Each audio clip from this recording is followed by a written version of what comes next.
Well, it's 8:44 in the morning, and this is the video for the 5th of February.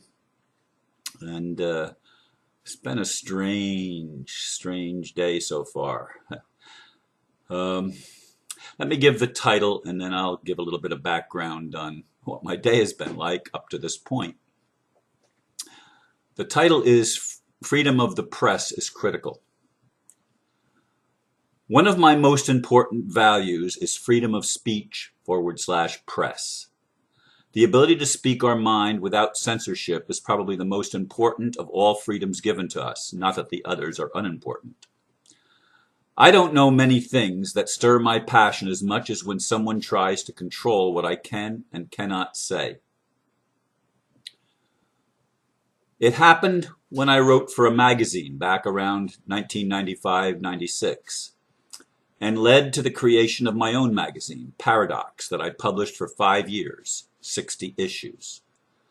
Then the minister of the church, where I was a board member and a faithful servant, censored one of my videos from the church Facebook page, ending a relationship that had gone on for nearly 5.5 years. Now I am being invited to interview people that are controversial within one of my groups, while others in that group are trying hard to tighten the screws. Conflicting loyalties is the result. I feel as if I'm walking a tightrope.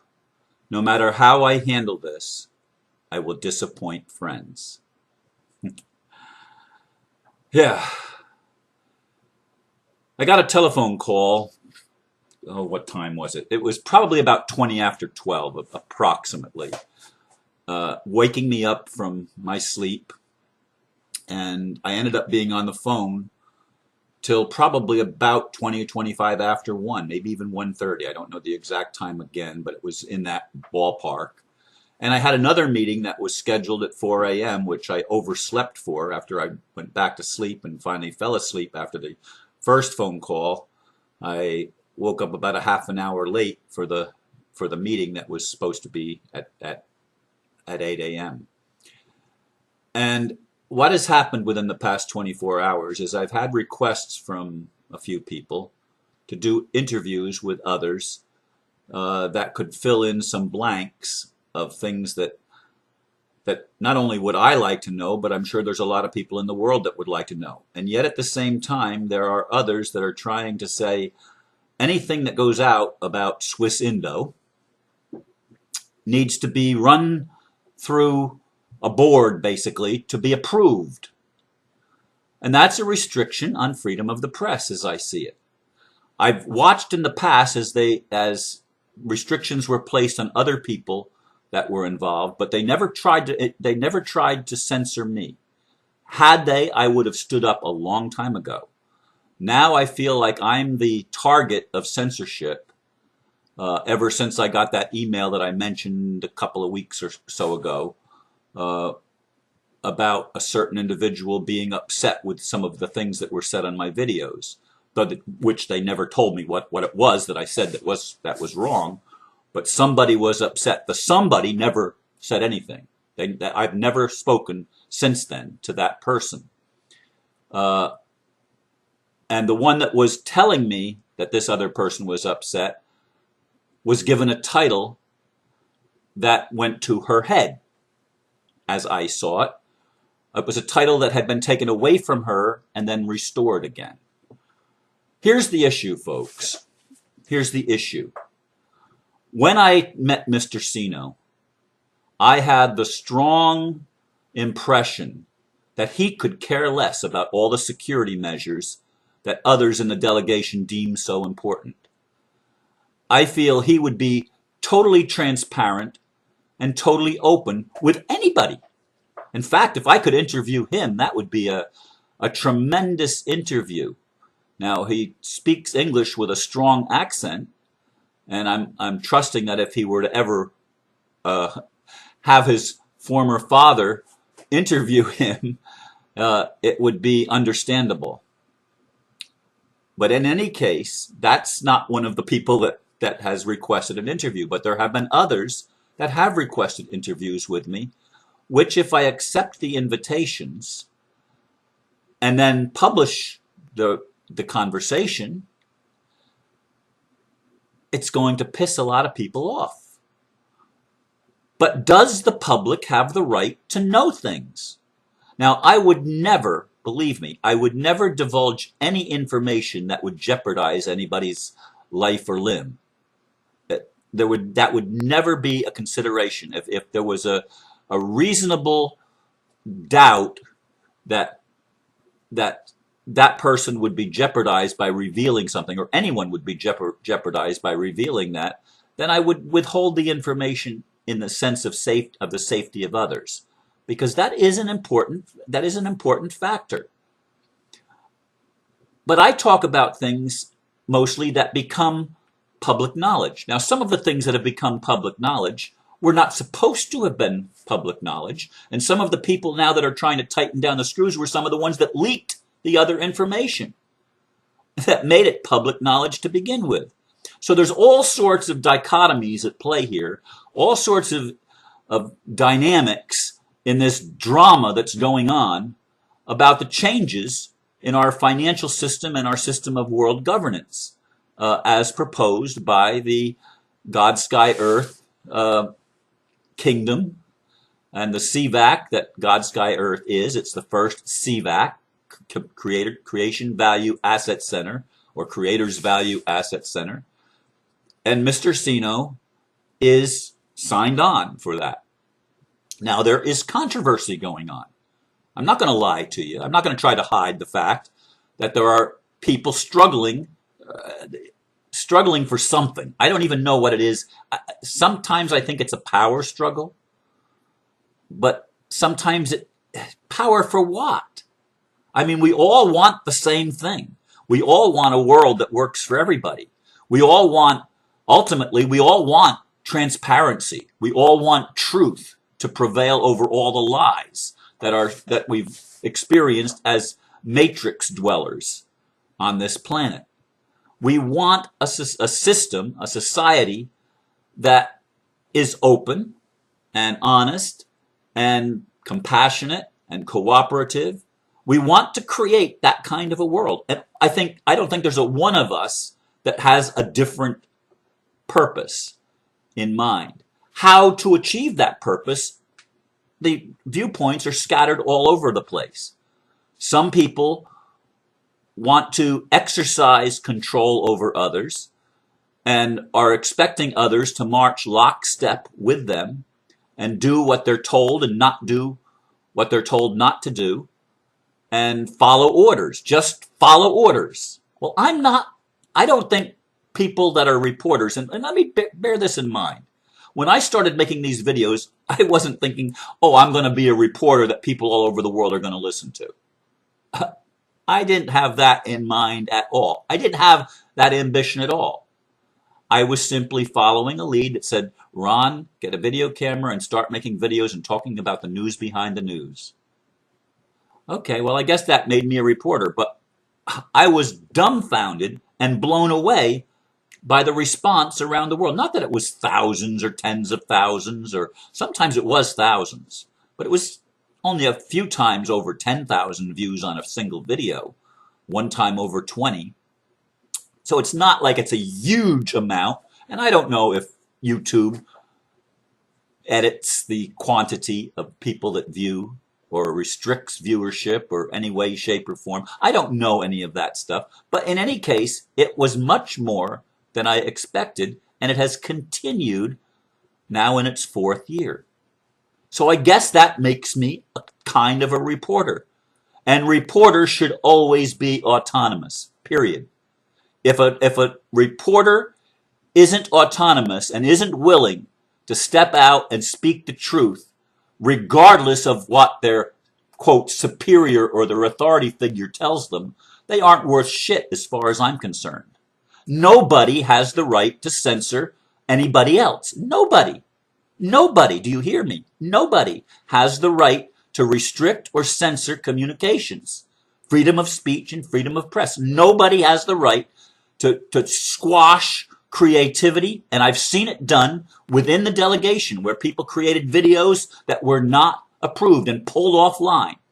I've seen that happen, and it infuriated me, but I kept my mouth shut because they weren't doing it to me. I should have spoken up back then when they were doing it to other people, but I didn't. I kept my mouth shut. And I want to say that heads of media, worldwide head of media, doesn't give you right or anybody the right to tell anybody else what they can and cannot produce.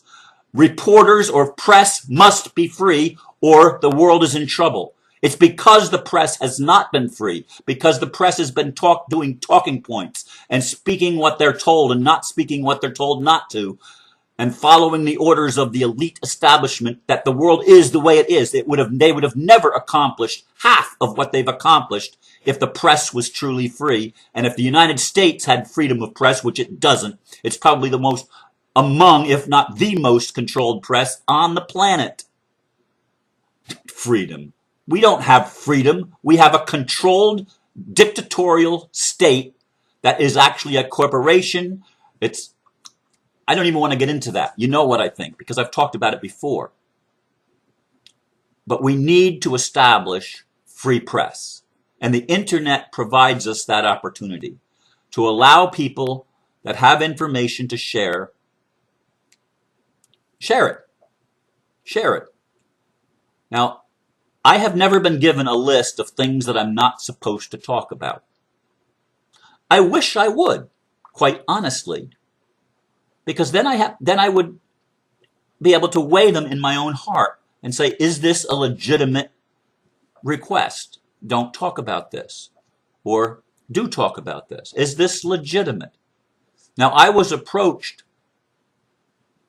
a year ago, maybe, not a year ago, 3/4 of a year ago. I was approached and asked if I would be a voice for Swiss Indo, if I would speak. And I was honored. I didn't even know the person who asked me till later. And it doesn't matter. I'm not going to name names because that's not relevant. The issues are what's relevant.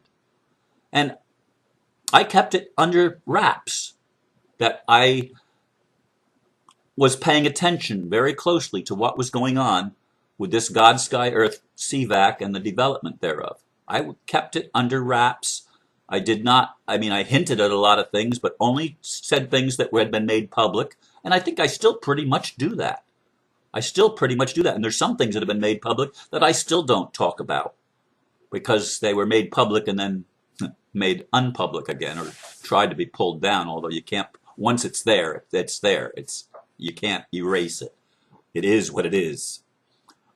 Anyway, I find myself today, where I've actually been for the past week to two, of wrestling with this idea of my responsibility to the people of the world, my responsibility to the people on whose team I want to work, and I want to be a team player.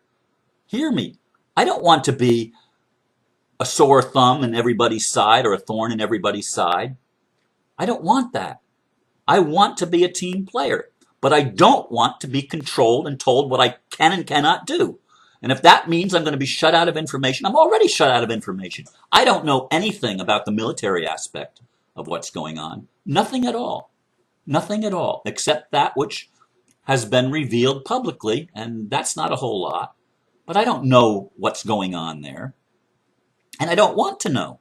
I don't need to know, and I don't want to know. There are things I'd just rather not know. All that I want is for this thing to unroll and come off the thinking pad on into the world where people can start accessing their value, where people can start claiming their rights and having it enforced in a system that has violated people's rights and has committed crimes against humanity. To stop that crazy nonsense and start bringing the people that are pushing that kind of world, bringing them into accountability and making them answer for their crimes. And if they repent, truly repent, and listen to me, I believe that every one of us has made mistakes.